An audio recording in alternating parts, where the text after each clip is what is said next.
Hello and welcome to my channel. I am Zodiac Bandit, and today we are going to be recapping episode 45 of Campaign 3 of Critical Role. And Ashton's back. Sorry, Talzin's back. Very excited about this because I really thought they would be really entertaining during the last little bit, so I'm glad that we finally get them back, which is really nice. So, yeah, just thought I'd get that out of the way and be like, oh, he's back. So, yeah, Talzin's back. Let's get into this video proper. We start in the storage room with Imogen asking Ashton where they are and that they all need to be leaving town as soon as possible. Ashton says, yeah, okay, I'll come right toward you. It would be nice to know where you are. Everyone gets a little frustrated with this, as that was literally part of the question to ask where Ashton was so they could go to him. Imogen now needs to use a higher level spell slot to send another message, and she says to Ashton that they will meet at the seminary. Makes it a lot easier, and Ashton simply replies with okay, leaving 24 words unused. The party then wonder if they should bring the elementalist or not, and want to see what he'll do for them, but when they try to interact with him, he doesn't do anything. Chet says bringing him along will draw attention. Orem says that Ludinus should leave Pate to watch him. She brings Pate out and asks if he can do a job like this and watch him for them. Pate thinks he's up for it, and Ludinus is very proud of him for taking this job under his wing. They tie up and gag the elementalist, continuing the porn from last episode. They're going to head to the seminary, but FCG lets everyone know that they're not doing so great mentally today, and the party asks what they can do to help. FCG just says to be nice to each other and to not get into any fights. They all agree and head out.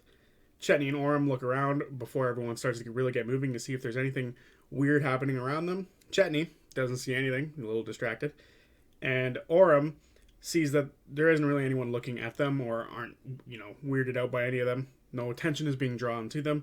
So they head through the rings of the city and make their way to the seminary stairs. They wait for Ashton, and after a while they see a young man with regular skin in chef's clothes completely covered in flour. It's Ashton in a magical disguise. He drops it, revealing himself to everybody after a little bit of confusion. The party are confused by what happened to them. Ashton doesn't say much, but has clearly been in a fight. They start to question Ashton more. Ashton doesn't say much, and the party keeps pushing, and everyone's getting a little heated over this. FCG points out that they're all fighting and everyone needs to calm down. Ashton says they saw someone named Violet. They are someone you can call when someone is missing and you want to find them. They saw them and ran down to them to interrogate them, but ended up answering more questions than asking and told them a lot of things about what the party's doing. But it turns out Violet wasn't even here for Ashton or the party. And Ashton told them enough to where it could be a problem, so they went with them to keep any information from leaking about the party, and they had to do a job for them.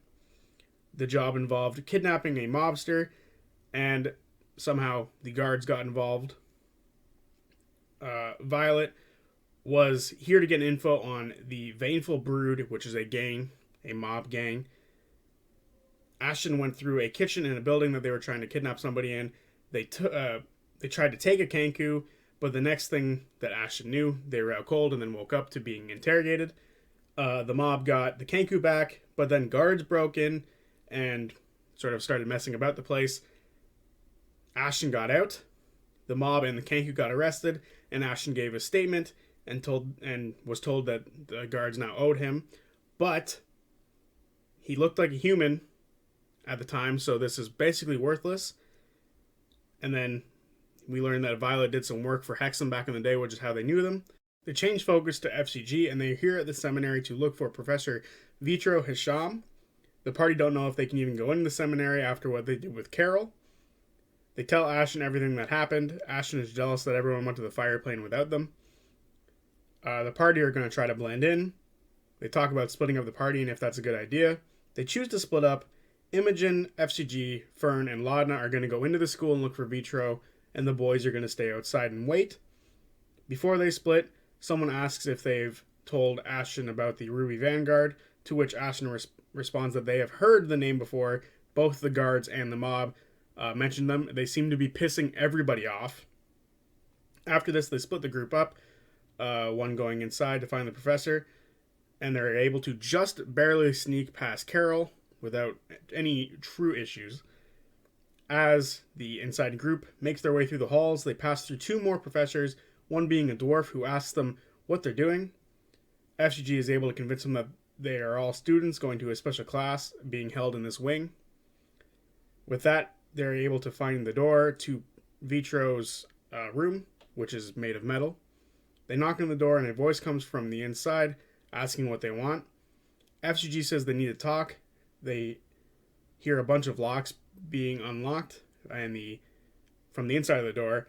Once the door opens, they see a furball whose eyes light up the second they see FCG. He asks the party if they are students. They say that Fern is a teacher from somewhere else, and they are her students, and FCG came here looking for some answers. Hussam says come inside so they can speak more privately, and FCG asks Imogen if she'd rather go find Professor Sumal, one of the professors who wrote, or is a member of the Grim Verity, and she wrote a book with the missing pages from the Starlight Academy. God, it's been a while since I remember thinking about that. From the Starlight Academy, she stole the pages from that. Fern and Imogen decide to go look for her, and FCG and Ludinus go inside Hussam's classroom. The classroom is very similar to Joe's workshop, but it also has benches for students to sit on and learn. FCG gives Hussam the rundown for what's going on with them and asks if Hussam knows anything that could help clear some things up about what FCG is meant to do in life. Hussam says they could take a look inside if FCG doesn't mind, and he sets FCG up on some hooks, just like Joe did, and looks around, but unlike Joe is willing to go a little further, and he says that FCG is a harmonious Aorton, used as a peacekeeper or a communicator in the ancient city of Aor. FCG says they thought they were made as an assassin. Hussam says they could have been made for the Karen Calling, an event where a bunch of Aortons turned against their owners. Hussam says that the power source inside FCG is much larger than a Aorton of their size would need, and this is where their magic comes from, and this means FCG is more than likely made during the Care and Calling. I believe that's what it's called. Could be the Care and Call. Every time I hear it is different. Hussam pulls out the power core and says if this were to break or leak, it could cause an explosion large enough to take out most of the building. Luckily, there's no damage and puts it back very carefully. Hussam says, or asks FCG if they can use magic. FCG says yes. They can use healing magic and non-healing magic, so damaging magic. Hussam says that's strange. That doesn't really fit what goes on with the Karen Call Aortons. Most of them don't have healing magic. FCG asks if Hussam can help them remember their old life, as it would help them move forward. Hussam can't do that, and the technology is beyond his understanding and doesn't have the equipment for something like that. FCG was built at a time where this knowledge was readily available, but now most of that is gone. But Hussam says that FCG shouldn't let their past hold them back, as they are who they choose to be, and Ludinus backs him up on this. FCG says this would have rather been told that they had a purpose already, instead of being told that they are a living person that needs to find their own purpose. Hussam says that's the difficult thing in life, but it's worth everything. FCG asks if Hussam can add a cooking compartment inside of them so they can use the heat of their body to cook something over time. Hussam says that can be done easily enough, and he hoists FCG back up on some hooks. Imogen and Fern look around for Sumal's room, and after a bit of looking, they're able to find it. They knock on the door, and they get no reply. They knock again, and they are told that whoever's inside is very busy, and to go make an appointment if they wish to talk. Fern says this is about some ruinous shit, and it's important. After a few seconds, they begin to hear locks being unlocked on the other side of the door, about 7 total. Sumal opens the door just a bit, and we see a orc inside, and she looks at them, sees their non-formal clothes, and she lets them in. They lock the door again behind them. Imogen mentally asks if the adjudicators have come looking for her. Sumal says no, they've left her alone. Imogen says that they spoke to Professor Kai. Sumal says that that's good and where where he is so she can find him. Imogen doesn't say for his safety. Sumal can tell Imogen is one of them, being Rudis born. Imogen wants to learn about her mother. Sumal says that she was very helpful and was one of the first big breakthroughs that they had for their research. Sumal looks at the two, trying to figure out if she can trust them. She explains that they were making an archive, the Omen archive. They noticed a exponential growth in Rudisborn and the connections between them and the shared dreams. Imogen says that they've heard this all from Astani the last time they saw him. By the way, he's in good health. Sumal starts talking about the exaltants. Liliana was one, and she came with more questions than answers. They needed to hide their research after some strange individuals who were starting to ask too many questions began asking too many questions. Odahan was the last exaltant from the research. She knew about the archives already and came to do the research on her own volition. The project stopped when they were getting a little uncomfortable with continuing, and Odahan was very unhappy with this. The Grim Verity started to hide themselves, and Odahan couldn't go after those in the seminary, but those off-site started to disappear. Exaltants were the first to show special abilities and to speak to the Relora. Exaltants had dreams of walking in dust storms on potentially Rudis, much like Imogen does, and Relora are crimson beings trying to either help or deceive Rudisborn within these dreams. It was around this time that they started to appear that the researchers decided to stop doing their research. Liliana was very connected and was able to communicate with the Relora. God. They're very smart, and we didn't know their morality, so they pulled back the research on the Riola. God, I can't say that. It's such a pain in my ass. Imogen asks if Sumal can teach her how to go into other people's dreams like her mother can, and Sumal says yes. They guided her through that with induced dreams. You can only go so far, however, before the dreams start to push back. Fern asks about the test subjects, and Sumal says some came to learn on how to suppress the dreams, others came to learn how to harness them. Sumal tells them to get out of this before it's too late, and Imogen says that is not an option. Sumal goes over to her bookshelf and grabs a book. It's hollow, and it has a key. She pushes her desk, and below her desk is a small 6x6 trap door, or small door. She pulls a leather bit out of it, and inside is pages of the archive that she's been protecting. She finds a specific page, the last session with Liliana. She likes violin music, lavender, and vanilla smell. As she's saying this, the locks on the door begin to unlock. Fern and Imogen both turn and see the door open, and an elven man with long silver hair is standing there. Fern jumps over and blocks the door. Imogen recognizes him as Ludinus. He tells Fern to move. She says they're having a girls' tea, and before she can finish the sentence, she has to make a wisdom saving throw. She succeeds, to Ludinus's dismay, and he pushes past her, and as he does, he closes the door and locks it magically.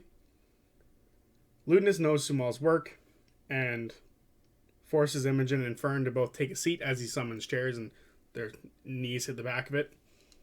Or the back of it, it hits the back of their knees, forcing them to sit down. Christ, I'm losing my mind today, guys.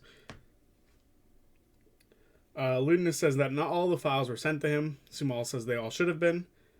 Ludinus says he knows she's not just a teacher and casts a spell on her, and she hands over the papers immediately. He says he hates taking away their free will. I call total bullshit. He turns to Imogen and says, "She's right, you do look like your mother." He knows of Imogen's powers and looks at Fern and sees that she is also Rudisborn but not exaltant.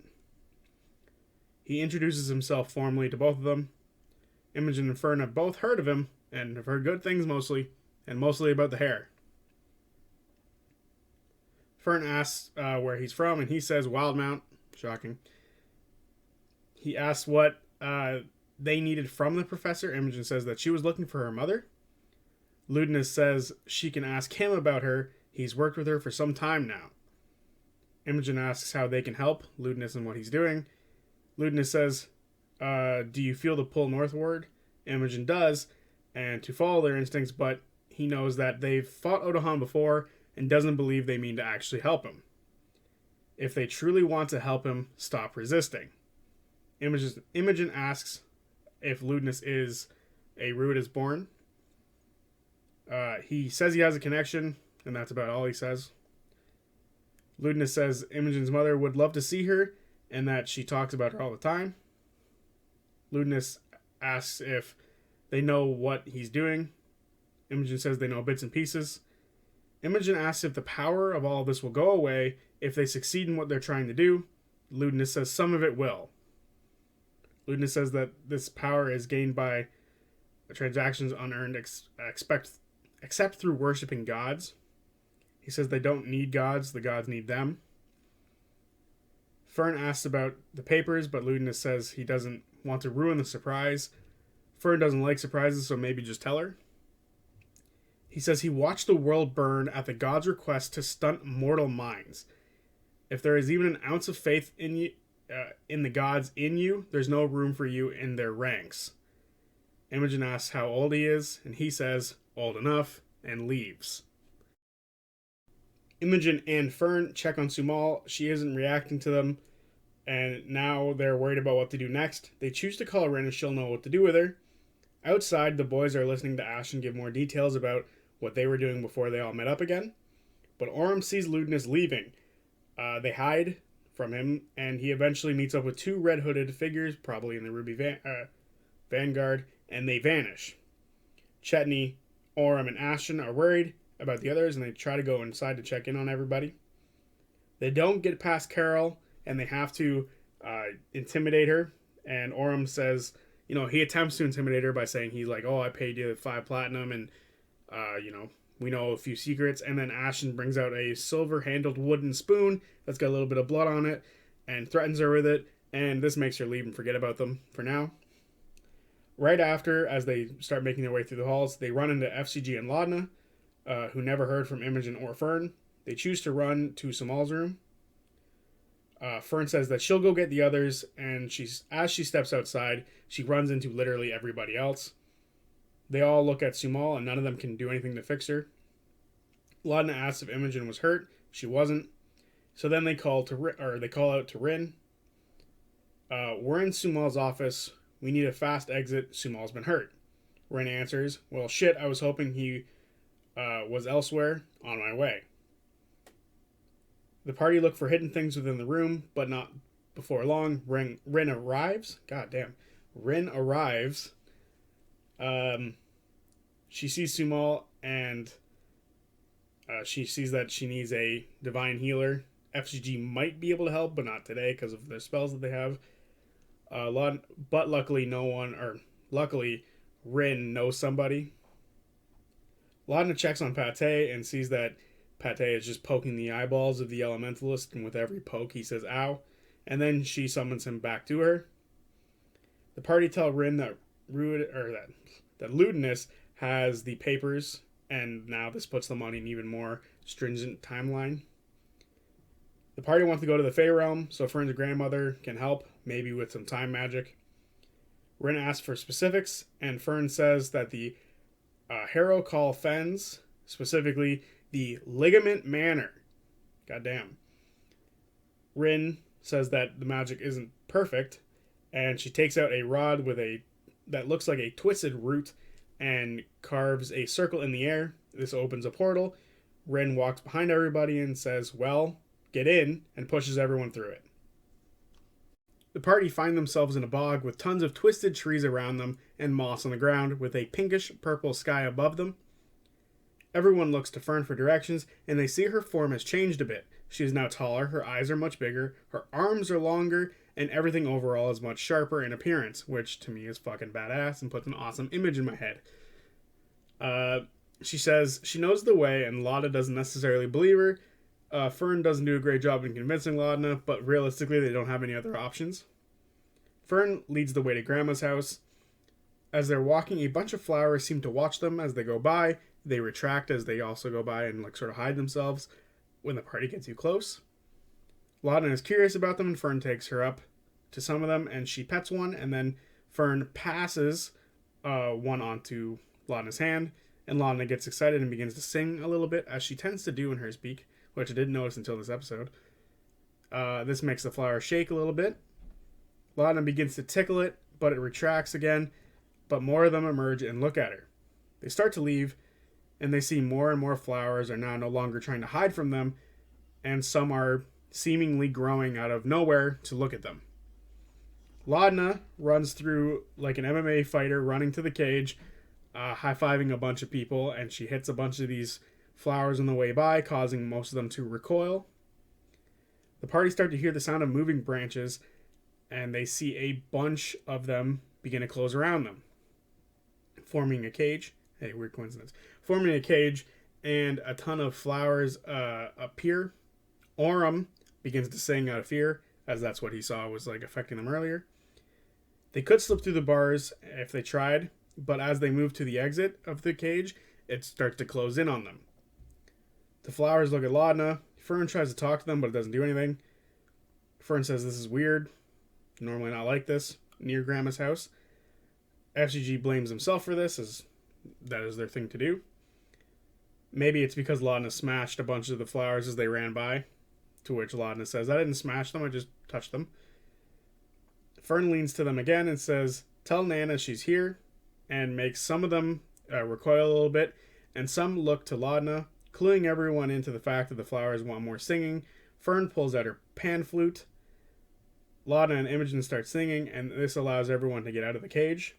The cage pulls away after they all leave it, and after some space is made, the party see the flowers still behind them. The flowers let out a terrible screech and then recoil, and the party are able to keep on moving. Fern smells a familiar burning oil scent in the air and follows it. Eventually, they come to a clearing where in the middle of it is a large tree around the same size, or if not a little bigger, than the sun tree. It has vines that reach almost to the ground, and through that you can see some small torchlights. Fern says this is it, and runs toward the tree. The others follow, giving her some space to make sure that everything is alright. Fern runs toward the vines, and the vines move out of the way to let her past. She gets to the trunk of the tree, and there are stairs that are climbing up it. A voice says, enter, we know you're coming. Fern gets excited and yells, Nana, and then runs up the stairs. The party go up after her. They find their way to a cozy entryway with strange decorations, animal skeletons in dancing poses, and strange plants on either side guarding their side respectively. A voice says, oh Fern, how we've missed you. Fern says, I've missed you so bad, and then jumps into the arms of a shadowy figure. This figure is Mori, and she puts Fern down. Her shoulders are around 7 to 8 feet tall and is extremely wide. Her torso is like a barrel. Mori wraps one arm around Fern. Mori wears a blue and green dress of patches, and it has a dark mantle on the neck. A head on a long craning neck like a giraffe with weathered, tangled hair that's white. Her face is that of an old wrinkled woman with a noseless nostrils, a large jagged smile with teeth, a large smile with jagged teeth, with golden glow, like a little dot of golden glow in eye sockets, which to me just sounds exactly like how fucking Ira Wendigoth, the Nightmare King, was described, which is mildly terrifying. She is total around 10 feet tall. This bitch be huge. She asks if anyone wants a cocktail, and Ashton definitely wants one. Another voice comes from Mori saying, welcome, welcome. It's a much deeper voice. The party asks if someone else is here. Fern says, nope, that's all her. Mori opens her shirt, and there is a face on her belly. And we move right along past that like nothing ever happened. Mori then says, we haven't had guests in a while. Let me show you the tiki bar. Everyone yells, best grandma ever. And that's where the session ends. So, there you have it. That is episode 45. I can't believe we're 45 episodes deep into this campaign. of Campaign 3. You know what? This is a great episode. Really, really lore heavy, or like information heavy. And what kind of sucks about meeting all of these like Grim Verity members is a lot of them have the same information, but throughout they have like sprinkled little bits of differences. So we end up hearing a lot of the same stuff from a lot of them, but in between all of the same stuff, we hear new things or different things from the previous one. And while that's good because it means that everyone had different experiences within the Grim Verity, it means we hear the same shit a lot. And I found that that's happened a few times now. I think between Ebenold Kai, Astani, and now Sumal, we've heard the same stuff 3 times with very little differences between them and only a few things added. So while I don't hate that, I also think this better be the last goddamn Grim Verity member we meet. And I don't think it's going to be. I think there's another one, Jessamine, somewhere else. So hopefully she has different information, because I'm kind of done meeting Grim Verity members. I feel like that's like the first negative thing I've said about Critical Role in a while. But I am a little done with meeting them. So hopefully that's it for a while. Outside of that, I love this episode. I love that they had to sort of go back in and sort of sneak their way around. We learned a bunch more about FCG and their past. We learned a tiny bit more about the Ruidus stuff, like the Rhinolia people, or whatever those things are within the dreams, the Crimson Beings, and how some of them are good and most of them are bad by the sounds of things. And then obviously we met Ludinus in person, I think for the first time, period, I think. I don't recall how much of a presence they had in Campaign 2, but he was around in Campaign 2, but we didn't know him too much, and we didn't see him too often. And now I feel like that's the most screen time he's ever had. So that's really exciting. And then of course Ashton came back and we had a fun little altercation with him telling that story. I kind of wish we got to see that, like that'd be like the first, I don't know, hour and a half, and then Matt like chunks, like gets rid of a bunch of like the Grim Verity stuff that we already know, because there's a large portion of, if you watched the players during that section, where none of them were writing anything down, and like Imogen was just answering like, oh yeah, I already know this. So that part, like I said earlier, bums me out a little bit that we already have a bunch of this information, we're getting it back again. So I kind of wish we had seen more of what happened with Ashton, but luckily we got a fun story out of it, and the constant cutbacks to that. And I really, really love the Feywild. I can't get over how entertaining I find the random shit you can do with the Feywild. And like, I never thought flowers being a threat would have been cool, but it was fun. What the fuck is Mori? Is there a stomach on Ira? Is that a thing that Ira has as well? Because if they have roughly the same sort of face, do they have the same body? And is there like a fucking face on the body of Ira? So yeah, I love this. I loved Mori. I loved her introduction. I love her house. God, I love the whole idea of her house. I guarantee you it's going to be like the tent in Harry Potter where you walk in and it's fucking massive. Even though it is pretty big, I think it's going to be even bigger. So yeah, anyway, enjoyed the shit out of this episode. Getting tired of these Grim Verity members giving us a lot of the same stuff, but that's literally my only complaint, because we did learn a ton. So yeah, overall, very fun. Very good episode. See you guys on Monday for whatever the next video is. Peace.